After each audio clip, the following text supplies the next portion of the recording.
ការទូទាញនេះគឺជាការទូទាញទូទៅប្រសិនបើមិនត្រូវជាមួយអ្នកច្រើនភាគរយនោះទេវាមិនមែនជាវីដេអូរបស់អ្នកនោះទេរិស័យឆ្នាំមមីសម្រាប់ខែមីនាឆ្នាំមមីជាអ្នករកស៊ីមួយចំនួនខែថ្មីអ្វីៗក៏ថ្មីរឿងល្អចូលមកមិនទាន់បានប្រមាណផងរឿងអាក្រក់ក៏ចូលមកជំនួសធ្វើឲ្យអ្នកមានអារម្មណ៍តានតឹងខ្លាំងដែលពេលខ្លះអ្នកពិបាកសម្របខ្លួននឹងស្ថានភាពនេះកាន់តែបង្កបញ្ហាកាន់តែធ្វើឲ្យអ្នកខាតលៀបហើយអ្នកអាចនឹងចំណាយពេលច្រើននៅក្នុងការគ្រប់គ្រងអារម្មណ៍មួយនេះយ៉ាងណាក៏ដោយប្រសិនបើអ្នកប្រើភាពវៃឆ្លាតរបស់អ្នកនៅក្នុងការដោះស្រាយបញ្ហាក៏ដូចជាប្រាជ្ញាឬសម្បញ្ញៈរបស់អ្នកនៅក្នុងការវែកញែករឿងហេតុទាំងឡាយនោះខែនេះនឹងជាខែដែលសំណាងបំផុតរីឯឆ្នាំមមីមួយចំនួនទៀតខែនេះអ្នកមានអារម្មណ៍សោកសៅនិងមានអារម្មណ៍អាណិតខ្លួនឯងច្រើនដោយសារតែបានជួបរឿងខ្លះរំលឹកអ្នកដល់ពេលវេលាកន្លងពេលវេលារីករាយនិងពេលវេលាដែលបានជួបមនុស្សល្អមួយចំនួនការរកស៊ីខែនេះមានតិកតមិនបានច្រើនក៏មានសេចក្តីសុខមានស្នាមញញឹមច្រើនយ៉ាងណាក៏ដោយប្រសិនបើអ្នក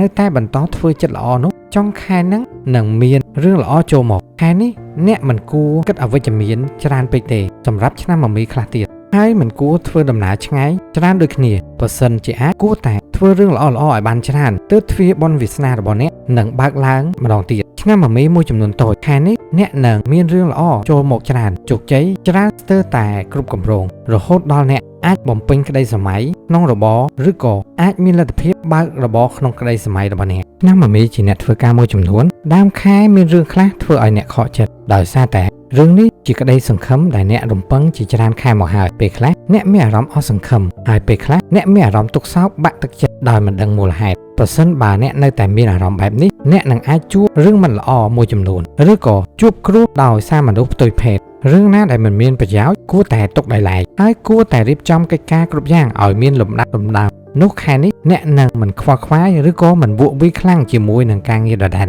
ដូច្នេះខែនេះអ្នកនឹងរួចផុតពីបញ្ហាហើយថែមទាំងទទួលបានលាភនាចុងខែថែមទៀតឆ្នាំមមីជាអ្នកធ្វើការខ្លះទៀតខែថ្មីជីវិតរបស់អ្នកមិនសូវជាសុខប៉ុន្មាននោះទេមានរឿងជាប់ចនិចជាពិសេសពាក់ព័ន្ធជាមួយនឹងរឿងការងារកំពុងតែដំណើរការកំពុងតែមានភាពរលូនចំពោះអ្នកមួយចំនួននឹងជាប់គាំងនៅគម្រោងដែលអ្នកកាន់ទាំងដែលគ្រប់យ៉ាងកំពុងតែប្រព្រឹត្តទៅដោយមានផ្លែផ្កាបែរជាត្រូវមកជាប់គាំងដោយមិនដឹងមូលហេតុអ្នកនឹងត្រូវប្រឈមមុខនៅបញ្ហាច្រើនមុខព្រួញយ៉ាងណាក៏ដោយអ្នកនឹងដោះស្រាយបានច្រើនគ្រាន់តែមិនបានល្អទាំងអស់នោះទេប្រសិនជាអាចគួរតែដោះលែងត្រីឬក៏ចែកបុណ្យដល់ទេវតាបារមីនិងគ្រូវាសនាដើម្បីឲ្យការគិតរបស់អ្នកប្រកបដោយឥតខ្ចោះឆ្នាំមមីមួយចំនួនតូចខែនេះមានរឿងចូលមកក្នុងជីវិតរបស់អ្នកមួយចំនួនធំតែក៏មានអ្នកចាំជួយដោះស្រាយនិងជួយរកដំណោះស្រាយគ្រប់ពេលដែលអ្នកមានអារម្មណ៍តានតឹងខ្លាំងបន្ទាប់ពីបញ្ហាទាំងឡាយត្រូវបានដោះស្រាយអ្នកនឹងទទួលបានរឿងល្អនិងលាភសម្រាប់ឆ្នាំមមីមានគូមួយចំនួនជីវិតគូរបស់អ្នកនៅក្នុងខែនេះមានភាពចាស់ទុំច្រើន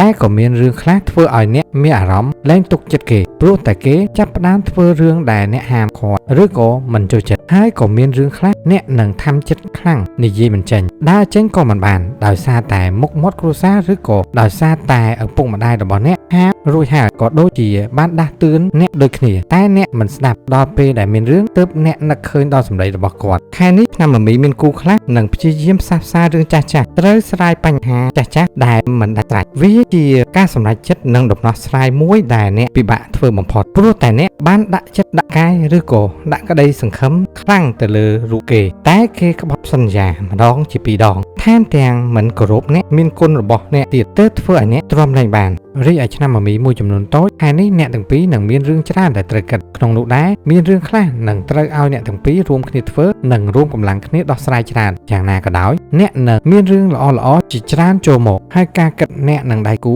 ត្រូវគ្នាច្រើនវាសនាអ្នកទាំងពីរនឹងឈានដល់របបថ្មីនៃជីវិតក៏នឹងត្រូវឡើងខ្លាំងបន្ទាប់ពីដោះស្រាយរឿងធំចប់ចំពោះឆ្នាំមមីនៅលើមួយចំនួនជីវិតរបស់អ្នកជួបបរាជ័យច្រើនសូម្បីតែស្នេហាដោយសារតែអ្នកចូលចិត្តដាប់សម្ដីផ្អែមចូលចិត្តមនុស្សលើកសរសើរហើយអ្នកជាមនុស្សងាយបាក់ទឹកចិត្តត្រូវការកម្លាំងចិត្តគ្រប់ពេលពីមនុស្សដែលអ្នកស្រឡាញ់គ្រប់យ៉ាងនៅក្នុងជីវិតរបស់អ្នកសម្បូរដោយរឿងខ្មៅងងឹតរួមទាំងជីវិតគ្រួសារទើបអ្នកមិនហ៊ានសាងស្នេហាជាមួយនរណាម្នាក់ប៉ុន្តែអ្នកបែរជាលងស្នេហ៍ជាមួយនឹងគេចុងក្រោយគេក៏ចាក់ចេញទៅធ្វើឲ្យអ្នកលែងមានអារម្មណ៍ស្រឡាញ់នរណាម្នាក់ខែនេះអ្នកនឹងចាប់ផ្ដើមដោះលែងរឿងចាស់ចេញទៅរួមទាំងអនុស្សាវរីយ៍មួយចំនួន វាពិបាកតែអ្នកនឹងធ្វើបានក៏នឹងរៀនបាននៅរឿងថ្មីៗនៅវិធីគ្រប់គ្រងចិត្តអ្នកនឹងអាចមើលឃើញពន្លឺព្រះអាទិត្យថ្មីលើពិភពលោករបស់អ្នកចាំថាអ្នកអាចនឹងពិបាកពីដំបូងតែចុងក្រោយអ្នកនឹងលែងត្រូវការកម្លាំងចិត្តពីអ្នកដទៃវាជាកម្លាំងចិត្តពិតរបស់ខ្លួនអ្នកជាកម្លាំងពិតនៃកម្លាំងញៀនរបស់អ្នកដែលបានកសាងនៅពេលដែលអ្នកធ្វើបានអ្នកនឹងដូចជាមនុស្សកើតថ្មី